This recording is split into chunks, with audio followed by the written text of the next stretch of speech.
अस्सलाम वालेकुम viewers, FM 101.4 के इस स्पेशल पॉडकास्ट में मैं हूं आपकी होस्ट हफ्सा सैयद।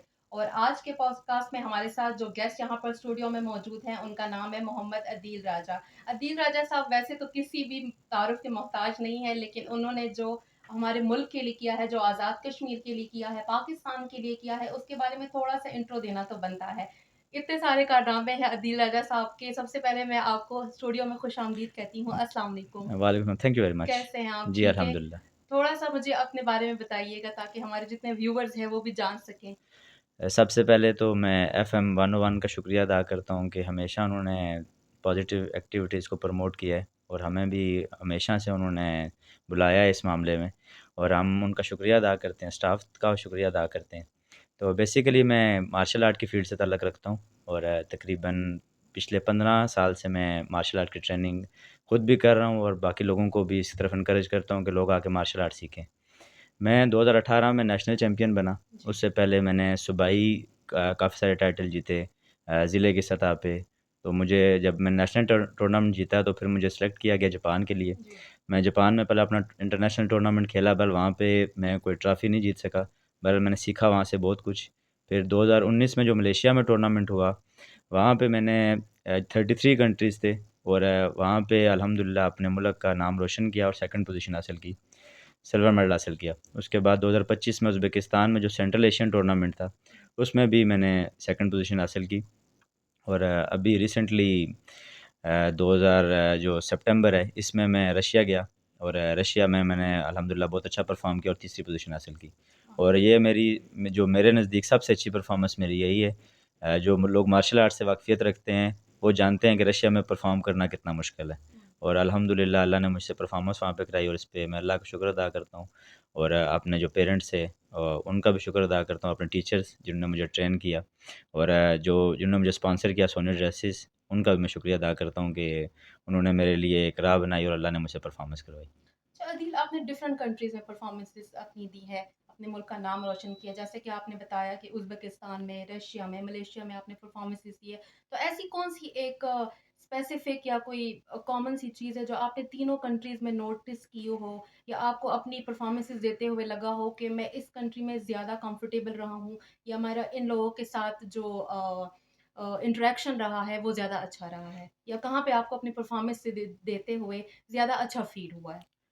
सबसे अच्छा जो हमें फ़ील होता है कराटे वाले जो हम कराटेकाज़ हैं, सबसे अच्छा हमें जापान में फ़ील होता है क्योंकि वहाँ पे प्रोफ़ेशनलिज़्म बहुत है, जी। वहाँ पे इंतज़ामात बहुत अच्छे होते हैं, वहाँ पे आपके लिए सीखने के लिए बहुत कुछ होता है। हुँ। इसी तरह रशिया जब हम गए हैं तो हम यही समझ रहे थे कि हम जापान ही हैं। इतना अच्छा उन्होंने ऑर्गनाइज़ किया और वहाँ पे जो अच्छी चीज़ देखने को मिलती है कि ऑलमोस्ट हर बंदा ही वहाँ पे मार्शल आर्ट करता है और वहाँ पे माएँ अपने बच्चों के साथ आती हैं और अपने बच्चों को एनकरेज करती हैं फ़ाइट के लिए। और हमारे यहाँ थोड़ा-सा इस चीज़ को काफ़ी लोग हमें सुनेंगे। हम अपनी जो माएँ हैं, हम उनको कहते हैं कि अपने बच्चों को थोड़ा-सा एनकरेज करें इस मामले में ताकि वो फाइटर बनें और कल के हालात के मुताबिक वो अपने आप को डाल सकें। कल उन पे या उनकी फैमिली पे कोई इस तरह का मसला आए, तो वो उनको प्रोटेक्ट कर सकें। हुँ। तो माँओं के लिए मैं यही कहूँगा कि अपने बच्चों को एनकरेज करें, स्पोर्ट्स की तरफ लाएँ। स्पोर्ट्स अगर वो करेंगे, तो अच्छा कॉन्फिडेंस उनमें आएगा और एक अच्छा और करामत शख्स बनेंगे वो। अच्छा मुझे ये बताएँ कि वैसे तो कराटे की बहुत सारी अक़साम होती है, तो आपकी कौन-सी स्पेशलिटीज़ हैं? जी मैं फुल कॉन्टैक्ट कराटे में 3rd डान ब्लैक बेल्ट हूँ जापान से। हुँ। मेरी बेसिक ट्रेनिंग जो है वो मीरपुर से है। मेरे उस्ताद जो हैं शेर ज़मान साहब हैं। जी। उसके बाद लाहौर से मैंने ट्रेनिंग की अरशद जान साहब जो पाकिस्तान के इस वक़्त चीफ़ हैं हुँ। और कराटे को इस वक़्त वो लेके चल रहे हैं पाकिस्तान में। और उसके बाद फिर मैं जापान में मैंने 3 साल रहा हूँ, वहाँ पे भी ट्रेनिंग की मैंने। और ये बेसिकली जो मेरी ट्रेनिंग्स हैं सारी और बाकी जो इंटरनेशनल मेरी पार्टिसिपेशन है, वो मेरी 5 पार्टिसिपेशन है। जापान में, मलेशिया में, सिंगापुर और उज़्बेकिस्तान और रशिया में। जी। ये मैंने 5 परफ़ॉर्मेंस दी और अल्हम्दुलिल्लाह मैं आज़ाद कश्मीर का वाहिद मार्शल आर्टिस्ट हूँ जिसने इतने इतने मुल्क में जाके परफ़ॉर्म किया और अल्हम्दुलिल्लाह मैंने ट्रॉफ़ीज़ और मेडल अपने मुल्क और खित्ते के लिए लाए। जी, जी। अल्हम्दुलिल्लाह। अच्छा अदील, आपके यहाँ पे अकेडमी है जहाँ पर बॉयज़ आपके स्टूडेंट भी आते हैं, गर्ल्स भी आती हैं। थोड़ा-सा अपनी अकेडमी के बारे में हमें बताएँ? अ 2011 में हमने अपनी अकेडमी को स्टार्ट किया और उसमें हमारे पास ऑलमोस्ट अभी तक 3 से 4 हज़ार लोग ऐसे हैं जिन्होंने बेसिक ट्रेनिंग हमसे ली है, जी। मीरपुर के लोगों ने। और उसमें हमारे पास हमारे बहुत अच्छे फाइटर्स हैं जिसमें जो सरफ़हरिस्त हैं वो उसामा आरिफ़ हैं। हुँ। वो 2 बार के एशियन चैंपियन हैं और वो वाहिद मार्शल आर्टिस्ट हैं आज़ाद कश्मीर के कि जिन्होंने जापान में जाके पूरे पाकिस्तान से सिलेक्ट होकर जापान में जाके परफ़ॉर्म किया वर्ल्ड टूर्नामेंट में। और ये बड़े एज़ाज़ की बात है। उसके अलावा बहुत सारे नेशनल चैंपियंस हैं। इसी तरह गर्ल्स हमारे पास बहुत अच्छी हैं और बहुत अच्छा जब गर्ल्स को हम परफ़ॉर्म करता देखते हैं तो बहुत अच्छा लगता है कि हम ये समझते हैं कि हमारी जो जनरेशन है वो उन्हीं के साथ है आगे। अगर वो स्ट्रॉन्ग होंगी तो डेफ़िनेटली जो हमारा माशरा है, जो आने वाले हमारे बच्चे हैं, वो बहुत स्ट्रॉन्ग होंगे। तो कैसा जज़्बा देखा है आपने आज की जो जनरेशन है, जो गर्ल स्टूडेंट है सॉरी आपकी जो गर्ल स्टूडेंट है स्पेशली उनमें, क्या कहना चाहेंगे आप उनको कि मार्शल आर्ट सिर्फ़ एक स्पोर्ट्स है या एक डिफेंस सिस्टम भी है उनका? मार्शल आर्ट बेसिकली बहुत सारे जो काम है वो बड़े आसान करता है बंदों हुँ, का करने के लिए। आपकी स्टडी में बहुत ज़्यादा हेल्पफुल है।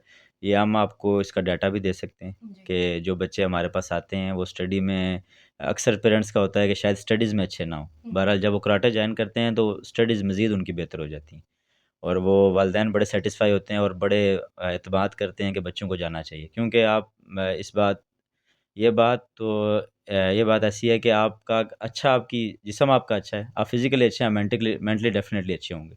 अगर आप फ़िज़िकली डल हैं, तो मेंटली भी बड़ा मुश्किल है आपके लिए उस तरह से अचीव करना। शायद रट्टा करके तो आप कुछ कर लें, सही पर अगर बात। फ़िज़िकली आप अगर अच्छे हैं, तो मेंटली डेफ़िनेटली आप अच्छे होंगे। वो कितना ज़रूरी है ख़वातीन के लिए? ख़वातीन के लिए और मैं हम तो कहते हैं कि हर बंदे के लिए ज़रूरी है। हुँ, इसको इनिशिएटिव गवर्नमेंट को लेना चाहिए कि हर बंदे को सेल्फ डिफेंस आना चाहिए और एट लीस्ट एक्सरसाइज़ करनी हर बच्चे को आनी चाहिए कि एक्सरसाइज़ कैसे होती है। और मार्शल आर्ट की एक्सरसाइज़ ऐसी है कि ये दुनिया में सबसे बेस्ट एक्सरसाइज़ है। जो इसका फर्स्ट पार्ट है वो दुनिया की सबसे बेस्ट एक्सरसाइज़ है। और हम चाहते हैं कि गवर्नमेंट इनिशिएटिव ले इस बारे में और स्कूल्स वगैरह में और हर जगह इस चीज़ को ना यूनिवर्सिटीज़ में इवन कि इसके सेमिनार्स हों और हर बच्चा इस आप तरफ इस आए। शोबे से हैं, आप इस फ़ील्ड से हैं, आप अ, एक बहुत ही मतलब आपका नाम हो चुका है, आपको इन सारी चीज़ों के बारे में पता है, तो आप खुद भी सजेशंस दे सकते हैं। मतलब क्या लगता है आपको कि ऐसे कौन से इक़दामात हो सकते हैं, ऐसे कौन से स्टेप्स हो सकते हैं कि अगर वो लिए जाएँ, तो मार्शल आर्ट्स का जो करियर है, वो पाकिस्तान में बहुत अच्छा हो सकता है? सबसे पहले तो गवर्नमेंट को चाहिए कि यहाँ पे हॉल्स वगैरह बनाएँ, जिम्नेज़ियम मीरपुर में कोई इतना अच्छा नहीं है। जी। यहाँ पे सेंटर ऑफ सिटी हमें एक जिम्नेज़ियम की ज़रूरत है, हम गवर्नमेंट को इस बारे में बता भी चुके हैं। जब हम यहाँ पे state of the art gymnasium होगा, फिर वहाँ पे बहुत सारे इवेंट होंगे। जैसे जब इवेंट होंगे, आप ऑटोमैटिकली आपके बच्चों में मोटिवेशन आ जाएगी। जब मोटिवेशन आएगी, तो आपको ज़्यादा तकरीरें करने की ज़रूरत नहीं है। आप बच्चों को उस तरफ राग़िब हो जाएँगे और बच्चे जब हेल्दी सोसाइटी की तरफ आ जाएँगे तो काफ़ी सारे मसाइल जो हैं हमारे हल हो जाएँगे। तो हमारी आज़ाद कश्मीर गवर्नमेंट से यही रिक्वेस्ट है कि वो यहाँ पे स्टेट ऑफ द आर्ट एक जिम्नेज़ियम होना चाहिए, जहाँ पे मुख्तलिफ़ किस्म के हॉल हों और हर बंदा स्पोर्ट्स की तरफ आए। अभी जैसे हम कराटे में परफ़ॉर्म करते हैं, इसी तरह कराटे से रिलेटेड बहुत सारी स्पोर्ट्स हैं। अगर यहाँ पे अपॉर्च्युनिटी दी जाए तो बहुत सारे मेडल्स आ सकते हैं। जैसे हम लाते हैं, बहुत सारे मेडल्स आ सकते हैं और ये गवर्नमेंट की ज़िम्मेदारी है कि वो यहाँ पे एक अच्छा माहौल प्रोवाइड करे ताकि हम सारे जितने भी कम्युनिटी है उसको लेके चलें और अपनी जो नौजवान नस्ल है अपने बच्चों का मुस्तकबिल अच्छे तरीके की तरफ ला सकें। अब जानना है। मुझे ये बताएँ कि आपने इंटरनेशनल लेवल पे खेला है, तो ऑब्वियसली आपके इस गेम में इंजरीज़ का आना तो बड़ा ही जी, जी। बनता है, मतलब होती हैं इंजरीज़। तो जब भी आपको कोई इस तरह की इंजरी होती है, तो आप उस चीज़ को किस तरीके से डील करते हैं, कैसे टैकल करते हैं और किस तरीके से उस चीज़ को देखते हैं आप? जो हमारी गेम है उसका नाम है Shinkyokushin karate. Okay. Basically full contact karate है। इसमें जब हम व्हाइट बेल्ट होते हैं, जब हम स्टार्ट लेते हैं तो बंदा या जब हमें व्हाइट बेल्ट भी जब हमें हमें अटैक करता है तो हमें लगती है। बहरहाल हम ट्रेनिंग अपने आप को जब ट्रेनिंग कर लेते हैं 2 साल की ट्रेनिंग, 3 साल की ट्रेनिंग उसके बाद जब 10 ब्लैक बेल्ट भी हमें मारते हैं हमें लगती नहीं है। इंसान को अल्लाह ताला ने ऐसे बनाया है कि फिज़िकली अपने आप को बहुत स्ट्रॉन्ग कर सकता है हुँ, और डेफ़िनेटली इसमें इंजरीज़ आती हैं और इंजरीज़ में ये है कि फिर उसकी हम रिकवरी थोड़ी-सी लेते हैं ओके। और बाकी हम ट्रेनिंग पे आप डिपेंड करता है। आप अपनी ट्रेनिंग को, अपन प्रोग्राम को अगर सही तरीके से करते हैं, तो इंजरीज़ का चांस बहुत कम होता है। इंजरीज़ का चांस इस वजह से होता है कि आप प्रॉपर तरीके से वार्म अप नहीं करते या आप अपने तरीके से जब आप कराटे करते हैं, तो फिर इंजरीज़ के चांस ज़्यादा होते हैं। तो बहरहाल मतलब आप किस तरीके से आप देखते हैं कि कौन-सी ऐसी प्रिकॉशंस ली जाएँ, कौन से ऐसे हिफाज़ती इक़दामात किए जाएँ, खुद को किस तरीके से प्रोटेक्ट किया जाए ताकि कम से कम इंजरीज़ आएँ? सबसे पहले तो ज़रूरी है कि जो आपका पहला पार्ट है वार्म अप आपने बेहतरीन तरीके से करना ओके, है। जब आप वार्म अप करते हैं तो इंजरीज़ के चांसेस कम होते हैं। सही। अभी अक्सर हमारे यहाँ होता है हम बाहर जाते हैं यार किक करके दिखाएँ। तो जब करते हैं जब हम किक करते हैं आपका वार्म अप नहीं होता तो इंजरीज़ के चांस ज़्यादा हो जाते हैं। इसीलिए जो मार्शल आर्ट है या कोई भी खेल है उसको एक उस्ताद की निगरानी में सीखना चाहिए। अक्सर हमारे लोग इंजरीज़ का शिकार इस वजह से होते हैं, अपने तौर पे वो कराटे करते हैं। तो जिसकी वजह से मसाइल पैदा होते हैं। जब आप अपनी जब वार्म अप आप अच्छे तरीके से करते हैं, आप कंडीशनिंग अपनी अच्छी करते हैं, तो इंजरीज़ के चांस कम होते हैं। जैसा कि अभी हम मार्शल आर्ट में जाते हैं, जैसे हम रशिया में गए हैं, वहाँ पे बहुत स्ट्रॉन्ग एथलीट थे। इसी तरह वहाँ पे जब आपको हेड किक लगती है, तो आप कई सारे वहाँ पे लोग थे जो बेहोश भी हुए हैं, हमने देखा है उनको। बहरहाल उठ के खड़े हो जाते हैं। यही चीज़ है जो आपको स्ट्रॉन्ग बनाती है। अगर आप हार जाएँगे या गिव अप कर देंगे, तो आप कभी भी अच्छे फाइटर नहीं बन सकते। अच्छा फाइटर वही है जो गिर के उठता है। चाहती हूँ, जो कि बहुत से लोग जानना चाहते हैं कि कराटे जॉइन करने की सबसे जो बेस्ट एज है या अर्ली एज है वो क्या होनी चाहिए? कराटे आप किसी भी एज में कर सकते हैं। इसके लिए कोई एज मैटर नहीं करती।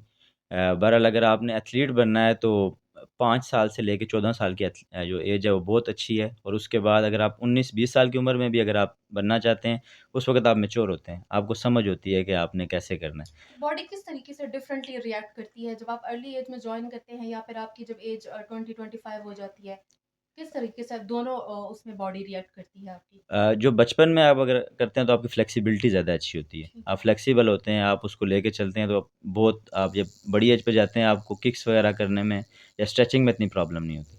जब 19-20 साल की उम्र में शुरू करते हैं तो उसमें ये है कि आपकी बॉडी का जिस्म बहुत अच्छा हो जाता है आपका, और आपकी स्ट्रेचिंग वगैरह है वो थोड़ा टाइम लेती है। ठीक है। बहरहाल आप अगर 19-20 साल की उम्र में भी करते हैं तो हमने देखा है कि वर्ल्ड क्लास एथलीट जो हैं 19-20 साल की उम्र में भी शुरू किया और वो वर्ल्ड चैंपियन भी बने। इसमें ये नहीं है कि आपने 20-21 साल की उम्र में आपने किया है तो आप कहते हैं कि यार वो बचपन से कर रहे हैं, शायद हम उस लेवल को अचीव ना कर सकें। अब उस लेवल को अचीव कर सकते हैं।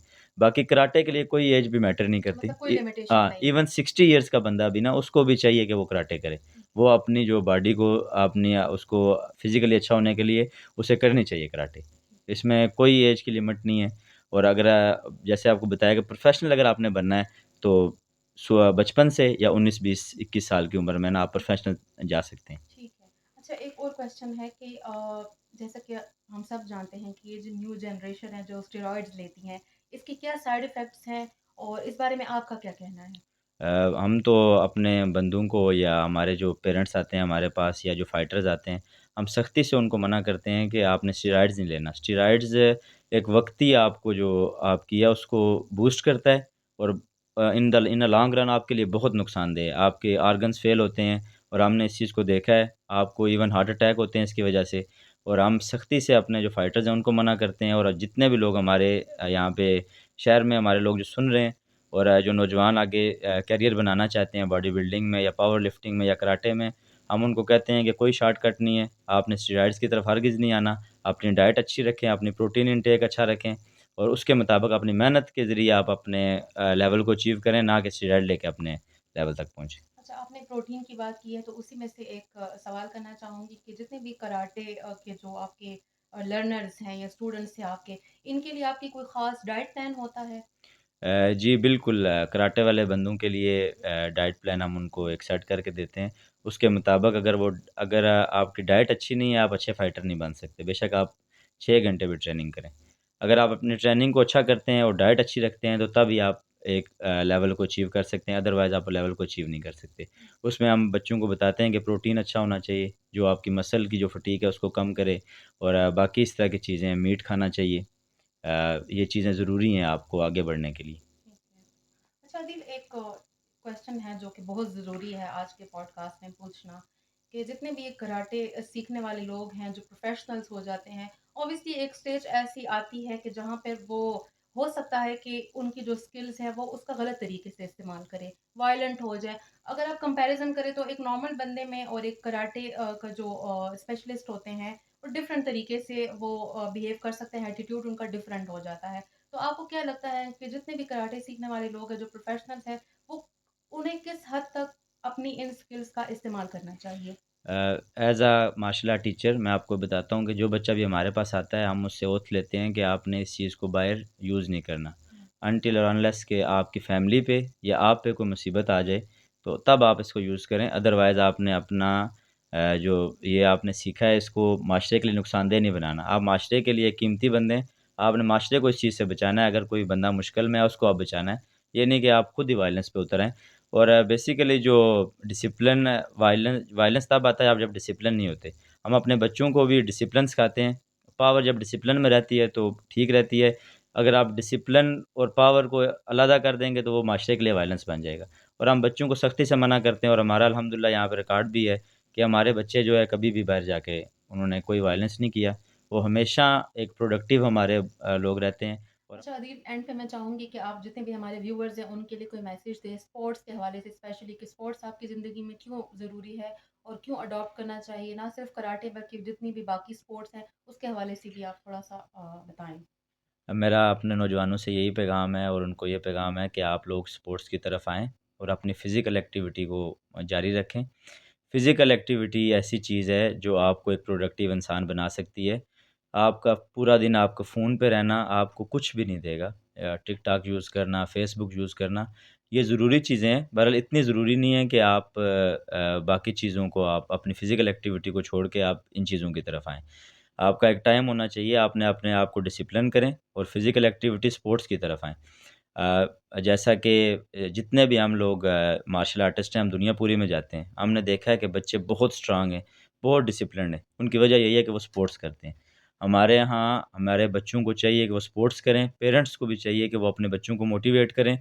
जो अपनी एक्टिविटी जो स्टडीज़ के साथ पेरेंट्स को चाहिए कि वो अपने बच्चों की फ़िज़िकल हेल्थ का ख़्याल रखें, उनकी डाइट का ख़्याल रखें और उन्हें कोई ना कोई स्पोर्ट्स कराटे अगर नहीं करवा सकते, कोई ना कोई उनको स्पोर्ट्स करनी चाहिए, ताकि जो हमारे यहाँ एक बहरान पैदा हो रहा है, जो हमारे बच्चों में नेगेटिव हम जो देख रहे हैं चीज़ें, हमारे जो नौजवानों में जो वो प्रोडक्टिव नहीं बन रहे, वो इसी वजह से है कि वो स्पोर्ट्स या फ़िज़िकल एक्टिविटी नहीं करते। तो नौजवानों को यही पैगाम है कि वो फ़िज़िकल एक्टिविटी की तरफ आएँ और जो प्रोफ़ेशनल है उनके लिए ये पैगाम है कि वो स्टेरॉइड्स और शॉर्टकट की तरफ ना जाएँ।